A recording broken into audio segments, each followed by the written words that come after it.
कि 2x की घात 2 माइनस 3x प्लस 5 बराबर 0।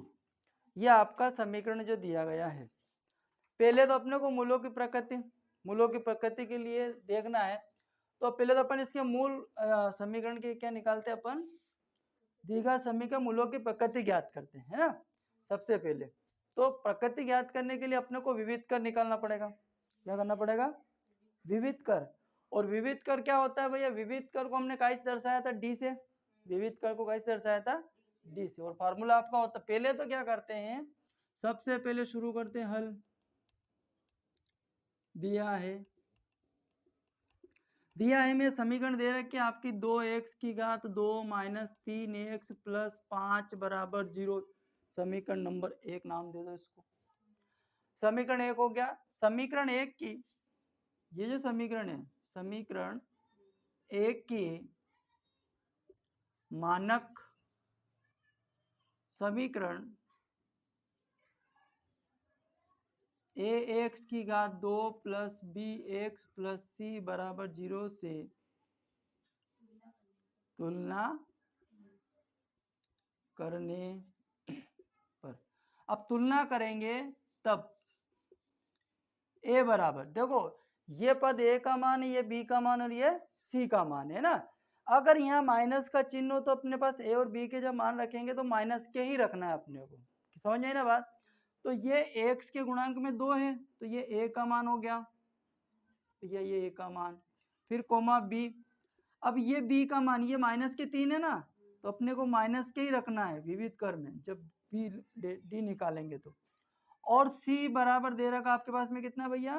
5 है। अब अपने पास सूत्र होता है इसका प्रश्नानुसार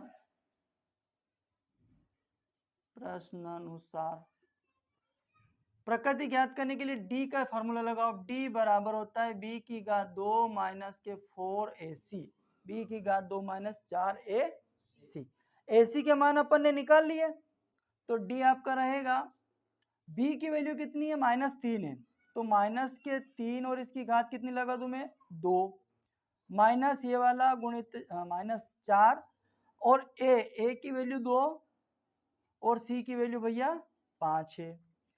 तो d बराबर आ जाएगा -3 की घात 2 है, तो -3 को क्या करेंगे अपन? 2 घात है तो 2 बार लिख के गुणा करेंगे, तो माइनस माइनस क्या हो जाएगा आपका? प्लस हो जाएगा। -3 गुणित -3, माइनस माइनस प्लस, 3 का 3 मल्टीप्लाई कितना आ जाएगा? 9। तो अपने पास आंसर आएगा इसका 9 माइनस 4 दूनी 8, 8 पंजे 40 हो जाएगा आपका। तो d जो है ये d कितना आ जाएगा? माइनस, बड़ी संख्या काय की भैया? माइनस की है, तो माइनस का आंसर आएगा। 40 में से 9 घटाएंगे अपन तो कितना बचेगा आपका? 31। ये आपका बचा -31। तो मूलों की जो प्रकृति है वो कैसी आपकी? अतः मूलों की प्रकृति